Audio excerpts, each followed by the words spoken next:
Moin, ich bin Tillmann von der Radelbande. Clever Move verspricht Kloov über das e-Cargo auf ihrer Website. Aber wie clever ist es wirklich? Und wie einfach lässt es sich damit moven? Das wollen wir in diesem Video einmal herausfinden. Für die Radelbande sind diese Fahrradtests mehr als nur das Datenblatt irgendwie in schöne Worte zu kleiden. Denn auf der einen Seite finde ich zumindest selten schöne Worte, auf der anderen Seite fahren wir die auch wirklich im Alltag. Im ersten Video habe ich euch alles über dieses Fahrrad erzählt, alle Daten und Fakten genannt und gezeigt. Wenn ihr das noch nicht gesehen habt, dann empfehle ich euch, das jetzt einmal zu gucken.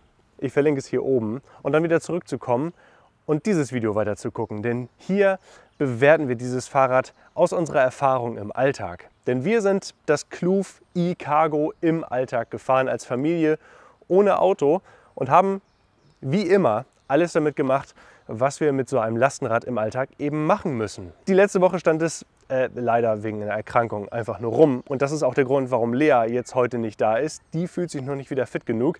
Aber sie hat auch so ein paar Punkte mir mitgegeben, die ich euch natürlich auch nennen werde. Und wie das Kloov all diese Alltagsaufgaben gemeistert hat, das wollen wir in diesem Video anhand der Radelbande Bewertungsmatrix einmal bewerten. Das sind zwei übergeordnete Kategorien, Fahrrad und Lastenrad, und darunter jeweils 5 Kriterien. Aber bevor wir das machen, habe ich noch 3 Alternativen für euch. Einmal das Cargo, ein Long John Lastenrad mit einer EPP-Kabine, 2 Kindersitzen, ebenfalls eine Enviolo-Automatik und sehr ähnlich ausgestattet. Dann das Paxter 70, das lässt sich ebenfalls mit der Enviolo-Automatik ausstatten und schlägt so in die gleiche Kerbe wie das Kloov. Da habe ich auch in der letzten Zeit ein Testrad gehabt, das verlinke ich euch hier oben.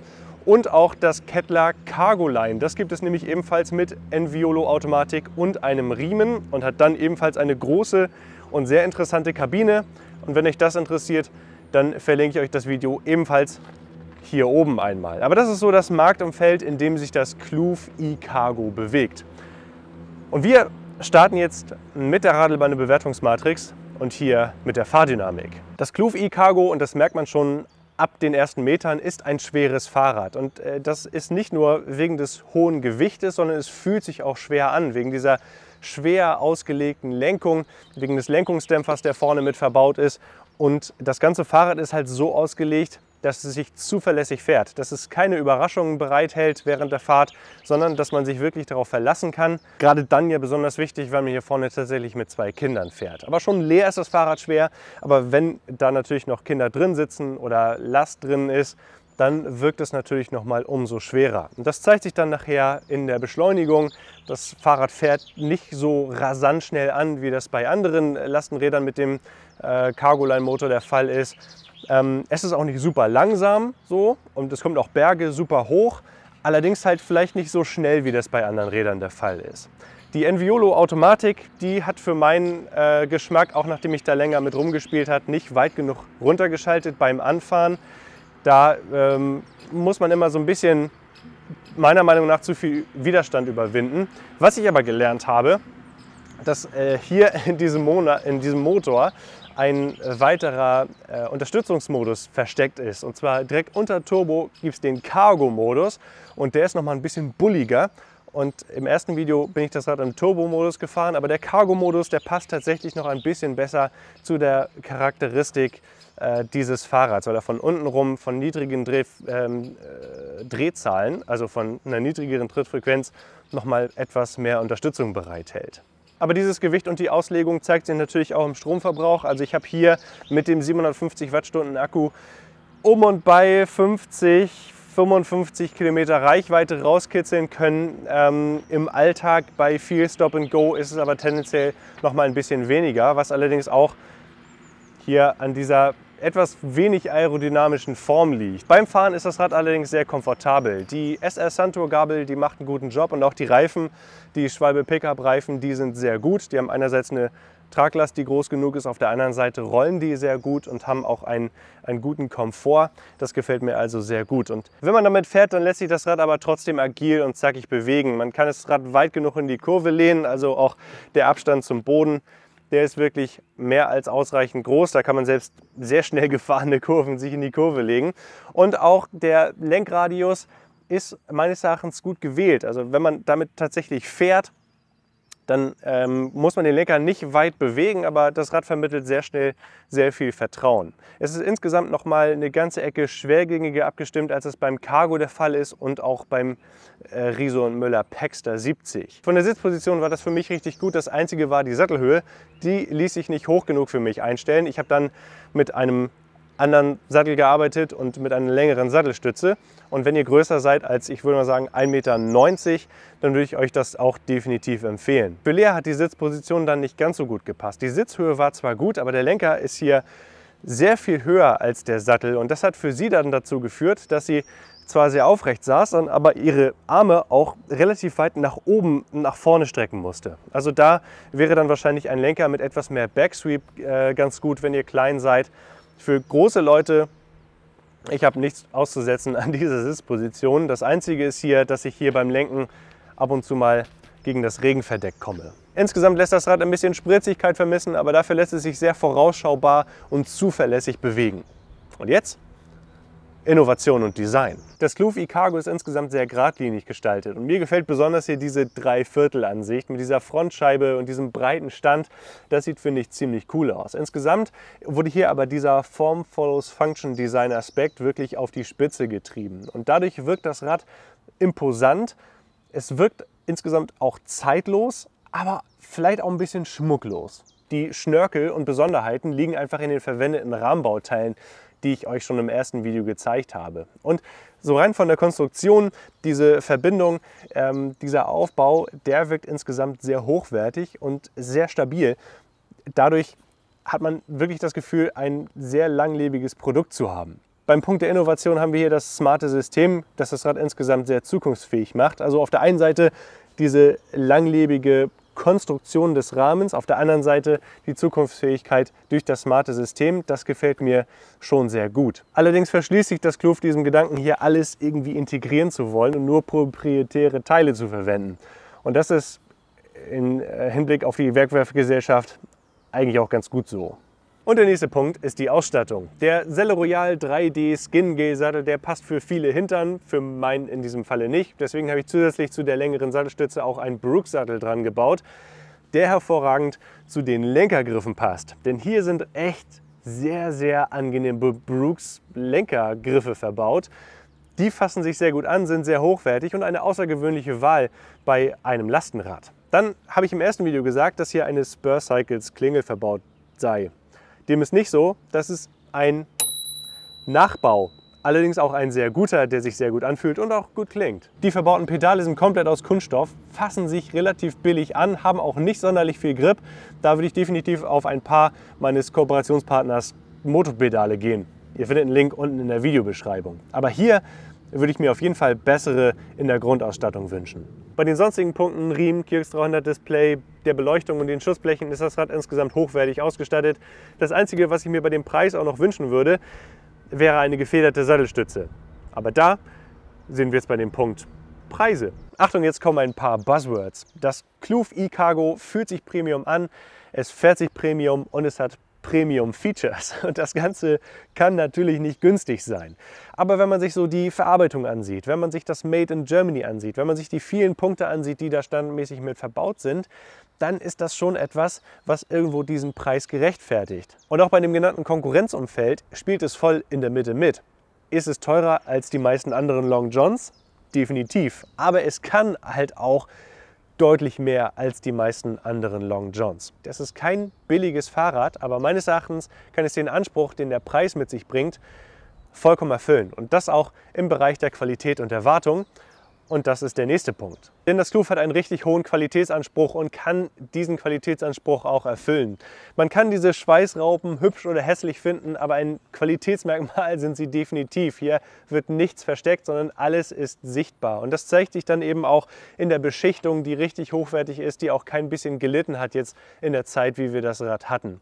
Auch diese offene Verkabelung, die ist wirklich super für die Wartung und insgesamt ist das Fahrrad ein Rad, das sich sehr einfach warten lässt. Einmal dadurch, dass alles offen zugänglich ist, dadurch, dass ein Riemen verbaut ist, muss man nicht groß drüber nachdenken. Das Einzige, was regelmäßiger Pflege bedarf, ist die Federgabel. Und hier ist nochmal diese SR Suntour Mobi 32 Federgabel verbaut und So ein bisschen hat die auch in den letzten Wochen gelitten. Also in dieser oberen Beschichtung kann man schon ein paar Riefen erkennen. Das ist natürlich immer so ein Punkt bei dieser Federgabel. Da kann Kloof vielleicht auch demnächst dann die Santur Mobi 34 einsetzen. Auch der Einsatz einer Längsstange im Vergleich zu Bowdenzügen ist insgesamt sehr wartungsarm. Hier muss nichts nachgezogen werden und auch die Lager, die hier verbaut sind, die sind sehr hochwertig. Also insgesamt vom Punkt der Wartung gibt es hier wahrscheinlich keine Überraschung und man kommt dann alles sehr gut ran. Und das ist natürlich auch dahingehend eine gute Nachricht, dass das Servicenetz von Kloof noch nicht sehr stark ausgebaut ist. Sie arbeiten daran, das von Tag zu erweitern und zu verbessern und suchen auch nach Partnerhändlern.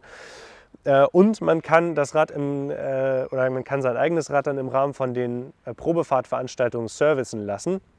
Allerdings sollte auch so ziemlich jeder Fahrradhändler, der so ein bisschen was von seinem Handwerk versteht und den ihr gut kennt, der Lust darauf hat, sollte sehr einfach an diesem Rad arbeiten können, weil es sich größtenteils um Standardkomponenten handelt. Hier vorne ist es so, dass trotz des verlängerten Schutzblechs während der Fahrt doch direkt nach oben gespritzt wird und auch hier gegen diese Wand kommt. Und bei dem Testrad war es dann so, dass ein bisschen Dreck auch in den Akkuschacht kam, wodurch das Raus- und Reinschieben des Akkus mit so ein bisschen Schleifgeräuschen verbunden war. Das hat Kloof aber in der aktuellen Produktion schon verbessert und nochmal etwas besser abgedichtet. Außerdem ist der Ständer hier aus Stahl. Das habe ich dadurch entdeckt, dass es hier eine winzig kleine rötliche Stelle gab, wo tagsüber beim stehenden Fahrrad einfach Wasser stand und da ist die Beschichtung wohl nicht ganz hingekommen. Aber von diesen eher kleineren Punkten abgesehen ist das ein wirklich sehr hochwertig verarbeitetes und leicht zu wartendes Lastenrad, mit dem ihr lange Freude haben solltet. Und das waren die Punkte jetzt aus der Kategorie Fahrrad. Und jetzt gehen wir auf die Kategorie Lastenrad. Und hier beginnen wir mit dem Punkt Variabilität. Das Kloof e-Cargo ist eines der variabelsten Long Johns, die es gibt. Erstmal haben wir hier diese große Ladefläche mit den Verankerungspunkten, mit den Airline-Schienen, mit denen man wirklich alles Mögliche damit machen kann. Diese Kabine lässt sich in verschiedenen Punkten aufbauen und auch wieder abbauen, sodass man das für verschiedene Sachen nutzen kann. Außerdem ist halt diese Öffnung hier richtig groß, um alles Mögliche auch einfach hier reinzustellen. Jetzt sind die Kindersitze in der hintersten Position und eine Eurobox, wenn man die hier reinstellen möchte, dann passt die in der Theorie quer hier rein und es ist trotzdem noch links und rechts ein bisschen Platz und das ist natürlich ziemlich cool. Allerdings steht sie jetzt mit verbauten Kindersitzen nicht ganz auf dem Boden. Also da fehlen, glaube ich, so 5 oder 6 Zentimeter, um die einfach vor den Sitzen auf den Boden zu stellen. Allerdings kann man die auch umbauen. Aber wenn die Kindersitze jetzt hier rückwärts verbaut sind, dann passt eine Eurobox sehr gut ein. Allerdings muss man auch sagen, steht sie trotzdem noch nicht ganz auf dem Boden. Aber der Platz ist trotzdem sehr groß in dieser Box, denn hier nach hinten hin ist auch noch ein bisschen Platz. Also wenn die Sitze jetzt in diese Richtung verbaut sind, dann ist hier hinten richtig viel Platz, auch für größere Einkäufe und hier passt wirklich jede Menge rein. Und hier vorne ist dann auch noch genug Platz. Also wir sind in den letzten Wochen hier so damit rumgefahren. Die Kindersitze waren die ganze Zeit in Richtung des Cockpits gerichtet. Die Rucksäcke waren die ganze Zeit dann hier in diesem kleinen, neu entstandenen Kofferraum und die Kinder hatten richtig viel Platz für ihre Beine und man hat auch einen großen Rucksack oder andere Sachen nochmal einfach mitbekommen. Und wenn man dann die Kindersitze komplett ausgebaut hat, dann ist richtig viel Platz hier in der Box. Allerdings gelingt das nicht so einfach, wie ich das jetzt eben gerade gezeigt habe, sondern man muss pro Sitz 4 13er Muttern lösen, bevor man die rausbauen kann. Also wenn man die komplette Kabine einmal umbauen möchte, muss man schon so gute 10 bis 15 Minuten Zeit einplanen. Es geht auf Dauer ein bisschen schneller, aber es ist nicht mal schnell irgendwie vor dem Supermarkt gemacht. Und wenn man die Kindersitze jetzt in dieser Position verbaut, also schon nach vorne gerichtet, aber weiter vorne, dann bleibt hier vorne genug Platz für die Füße und hier hinten entsteht ein richtig schön großer Kofferraum. Also von der Variabilität her ist diese Kabine und die Box des Kloof e-Cargo wirklich cool. Und wenn man das noch erweitern möchte, dann gibt es ebenfalls die Möglichkeit, noch einen Gepäckträger hier hinten montieren zu lassen und auch das Anhängen eines Anhängers sollte ohne weiteres möglich sein. Und was dann auch super ist, ist das freigegebene Gesamtgewicht. Die 70 Kilogramm, die allerdings die Box beladen werden darf, könnte für den einen oder anderen Anwendungszweck noch ein bisschen zu wenig sein. Und der nächste Punkt in der Radelbahn-Bewertungsmatrix sind die Kindersitze. Und die sind wirklich klasse und wirklich außergewöhnlich. Ich habe es im ersten Video gesagt, das ist eine völlig neue Art, Kinder in so einem Lastenrad hinzusetzen. Und das habe ich auch in den letzten Wochen erlebt. Also die Kinder haben das hier sehr genossen, drin zu sitzen, da mitgenommen zu werden. Und was natürlich auch eher zu dem Punkt Variabilität gehört, aber auch zu dem Punkt, wie sitzen Kinder hier drin, ist eben diese Möglichkeit, diese Sitze so vielfältig in dieser Box montieren zu können. Aber gehen wir jetzt erstmal auf die Sitze an sich ein. Also dieser Punkt, dass man sie so anwinkeln kann, das ist wirklich gut. Sie lassen sich für meinen Geschmack nicht weit genug anwinkeln. Also der Kopf fällt beim Schlafen trotzdem nach vorne.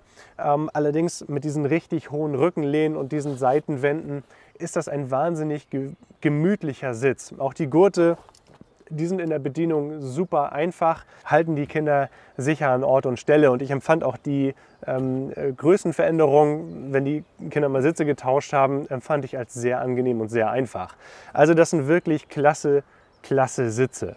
Und wenn man sie dann halt irgendwie umbauen möchte, dann gibt es ebenfalls viele Möglichkeiten. Wir waren jetzt im Alltag meistens so unterwegs, also mit nach hinten gerichteten Sitzen. Das war wirklich klasse. Die Kinder haben das geliebt, einfach mit mir oder mit Lea kommunizieren zu können. Sie wollten auch gerne so sitzen und haben dann halt hier vorne richtig schön viel Platz. Aber was es natürlich macht, während der Fahrt wird die Last sehr weit nach vorne verlagert und das ist dann besonders für Lea etwas schwierig gewesen im Handling. Da wäre es dann natürlich wieder sinnvoll, die Kinder wieder weiter nach hinten zu setzen und das wäre ebenfalls möglich, dass man dann die Kindersitze zwar rückwärtig montiert, aber sie dann zum Beispiel hier hinsetzt. Dann haben die Kinder immer noch Fußraum und hier vorne entsteht ein richtig großer Raum, wo man eben alle möglichen Dinge reintun kann. Und das ist dann besonders interessant, wenn hier Kleinkinder mitgenommen werden sollen. Denn in diese Sitze lassen sich auch Weberschalen montieren und wenn dann hier so zum Beispiel Zwillinge süß in Richtung Mami oder Papi gerichtet sitzen können, ich stelle mir das richtig schön vor. Und hier vorne kann dann Wickeltasche, alles Mögliche rein. Selbst der Buggy dürfte da noch reinpassen. Vielleicht kein Zwillingsbuggy. Was diese Variabilität in Sachen Kindersitze aber auch möglich macht, ist die Montage von 3 Sitzen. Ich habe jetzt hier nur 2, aber man könnte die beiden Sitze zum Beispiel so montieren oder man könnte sie so montieren und dann hier noch einen zweiten Sitz nach hinten, also einen dritten Sitz insgesamt in die Box. Zwischen den Sitzen ist dann zwar immer noch nicht super viel Platz, aber durch diese Konstruktion können die Kinder, die hier hinten sitzen, eben ihre Füße an dem vorderen Sitz vorbei ausstrecken und das Kind, das dann vorne sitzt, hat zumindest aber die Möglichkeit, die Füße unter die hinteren Sitze zu stellen. Also ja, es ist immer noch eine sehr beengte Box dann mit 3 Kindern, aber es ist deutlich besser möglich als bei vielen anderen Lastenrädern durch diese schiere Breite und Größe der Box. Die Mitnahme von Babys ist wie gesagt in diesen Sitzen und einer entsprechenden Weberschale möglich. Eine Möglichkeit, einen Maxi-Cosi zu montieren, gibt es von Haus aus von Kloof allerdings nicht. Hier gibt es allerdings Nachrüstmöglichkeiten, wo man hier vorne sicherlich ein Maxi-Cosi irgendwie montieren könnte. Also von den Kindersitzen ist das Kloof e-Cargo definitiv ganz vorne. Und der nächste Punkt in der Radlbande-Bewertungsmatrix ist der Punkt Zubehör. Denn erst mit Zubehör könnt ihr ein Lastenrad zu eurem Lastenrad machen und für euren Alltag bereit machen. Und Kloof hat eine kleine, aber feine Auswahl verfügbaren Zubehörs. Dazu gehört diese Kabine, die Kindersitze, der Gepäckträger etc. Von Haus aus ist das Rad aber schon ganz gut ausgestattet. Hier bei dieser Kabine, die finde ich insgesamt sehr gut gemacht. Also dieses dreiteilige Design, das man dann entsprechend anpassen kann, je nachdem, in was für einem Wetter man unterwegs ist. Das finde ich richtig gut. Und auch hier war das Schöne, selbst bei Minusgraden konnte ich ohne Handschuhe fahren, weil diese Kabine eben den Lenker komplett abgedeckt hat. Das war ganz muckelig. Das Design an sich, das finde ich halt ziemlich cool. Allerdings hier bei diesem mittleren Teil ist es einfach so, dass die Kinder in einer Art Treibhaus sitzen. Gerade wenn die Sonne scheint, wird es hier drin richtig warm und die Sonne knallt hier natürlich auch komplett rein. Und was hier dann auch passiert ist, wenn man zum Beispiel bei tiefstehender Sonne gegen die Sonne fährt, dann kommt die Sonne nicht nur von oben, sondern reflektiert dann auch oder kann reflektieren hier über diese Scheibe, über dieses durchsichtige Material und kommt dann noch von unten in die Augen. Das war bei ein paar Morgenden echt so ein bisschen kritisch, da muss ich so meine Augen zusammenkneifen. Das könnte natürlich gefährlich werden. Deswegen, wenn die Sonne scheint und ihr habt das montiert, am besten mit Sonnenbrille fahren. Allerdings arbeitet Kloov auch gerade daran, hier ein mittleres Verdeckteil zu bauen, das eben keine reflektierende Oberfläche hier oben hat, sondern die dann komplett geschlossen ist, wo auf der einen Seite die Kinder dann im Schatten sitzen und man selber dann noch nicht geblendet wird. Was ich mir auch wünschen würde, bei diesem Regenverdeck auch schon, dass ich hier die Seitenwände, wenn man sie dann öffnet, also diese Tür, dass ich die irgendwie arretieren ließe. Wir haben das dann in der Regel so gemacht und die blieb dann auch offen. Die Kinder konnten einfach einsteigen. Allerdings ist es halt nicht möglich, das hier so zu arretieren und dann mit geöffneten Seitentüren zu fahren, um vielleicht noch ein bisschen mehr Wind reinzulassen. Das wäre noch ganz cool. Was auch cool ist an dieser Kloov-Kabine, ist dieser tiefe Einstieg. Und beide Kinder konnten hier mehr oder weniger einfach einsteigen. Die Große hat das schon gut alleine hingekriegt, die Kleine auch, allerdings etwas anders. So ein bisschen wie so ein Pinguin, der übers Eis rutscht. Und auch beim Öffnen und Schließen des Verdecks kommen eigentlich keine Fragen auf und das gelingt relativ schnell und einfach. Was ich mir noch wünschen würde hier am Rahmen, ist die Möglichkeit, einen Schlosshalter oder einen Flaschenhalter zu montieren, so Flaschenhalterösen halt, damit ein Schloss, das jetzt zwangsläufig mitgeführt werden muss, dann nicht hier vorne in der Box rumpoltert, denn hier drin könnte es dann doch schon relativ laut werden, wenn ein großes Schloss auf diesem Holzboden hämmert.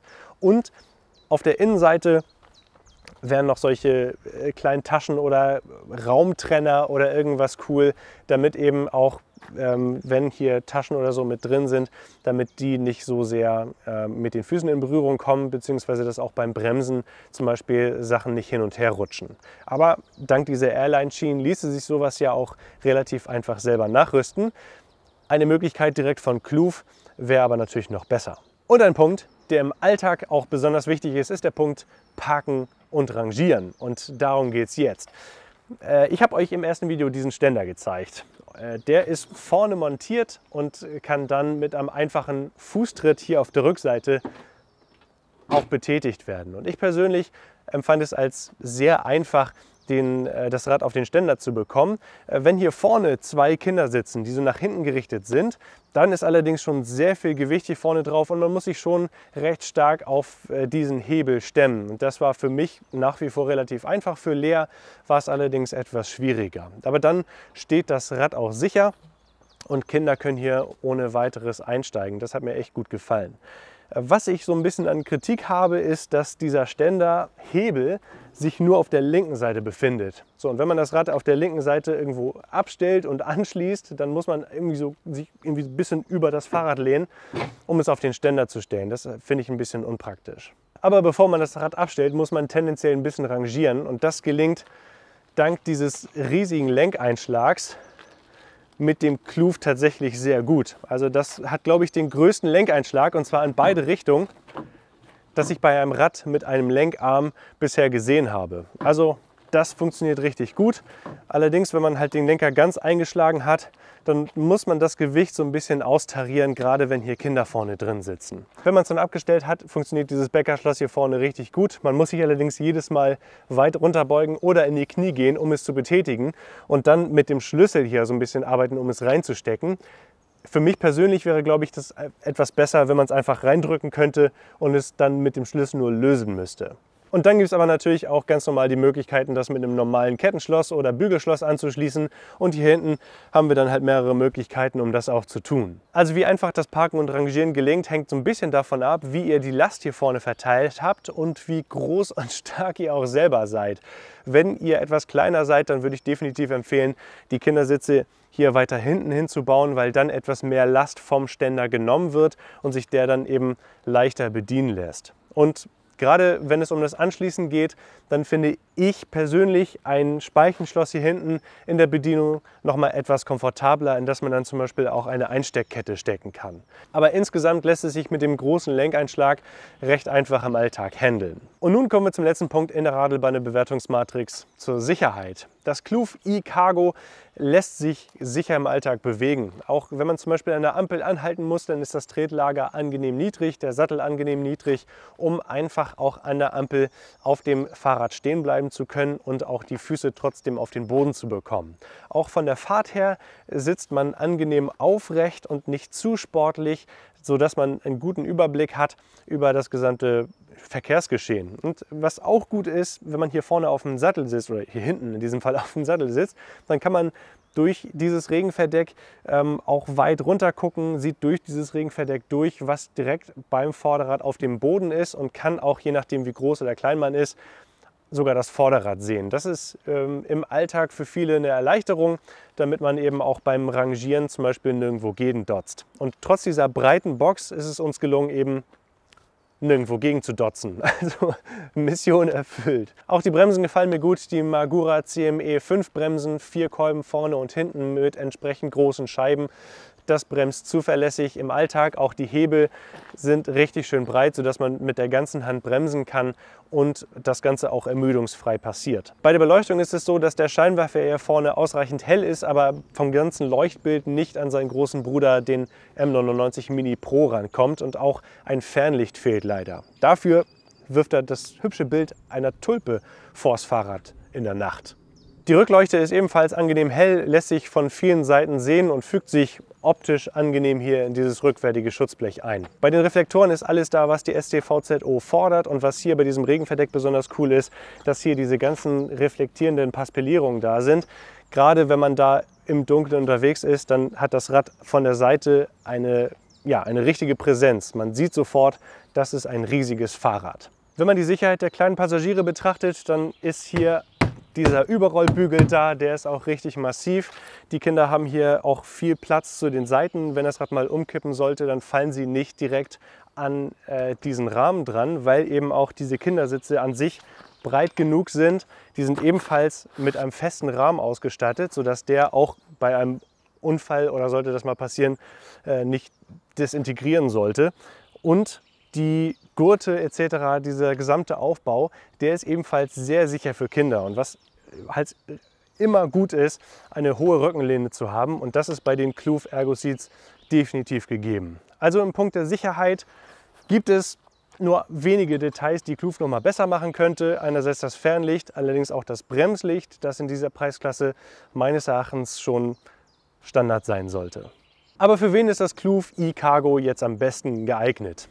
Und durch diese große Variabilität, durch diese Vielseitigkeit der Box ist es im Grunde für jeden geeignet, der oder die es sich leisten kann. Tatsächlich ist es sowohl für Gewerbetreibende, die hier große Güter irgendwie auf der Box verzurren wollen, als auch für Familien geeignet, die mit bis zu 3 Kindern im Alltag unterwegs sein wollen. Und das Coole an dieser Kluf-Kabine ist eben, dass auch größere Kinder damit Platz finden. Also wirklich von sehr kleinen Kindern bis hin zu größeren Kindern kann man hier sehr lange kleine Passagiere mitnehmen. Also ich bin auch echt begeistert von der Idee, von der Umsetzung, von der Verarbeitung. Auch, muss ich sagen, mag ich diese pragmatische Optik des Kluf, und diese Kabine hat nicht nur mir gefallen, sondern auch meinen Kindern richtig gut. Jetzt ist es so die Frage, was noch an Zubehör kommt, wie das Zubehör noch mal ein bisschen verbessert wird, um auch wirklich so die letzten Makel noch mal zu entfernen. Aber hier haben wir definitiv ein Gewinnerfahrrad, das eins der besten Lastenräder ist, die man in 2023 kaufen kann. Was ist eure Meinung zum Kluf e-Cargo? Würdet ihr das in die engere Wahl ziehen, wenn ihr nach einem Premium-Lastenrad für die ganze Familie sucht? Und sagt mir mal auch, was ihr noch gerne sehen würdet an Verbesserungen bei diesem Fahrrad. Das würde mich mal interessieren, und ich weiß auch, dass Susanne die Kommentare liest. Deswegen würde sie das sicherlich auch interessieren. Schreibt es einfach mal unten in die Kommentare. Lasst einen Daumen nach oben da, wenn euch das Video gefällt und wenn ihr dabei sein wollt, wenn die Radelbande das nächste Mal auf Tour ist. Dann abonniert den Kanal. Tschüss, bis dann.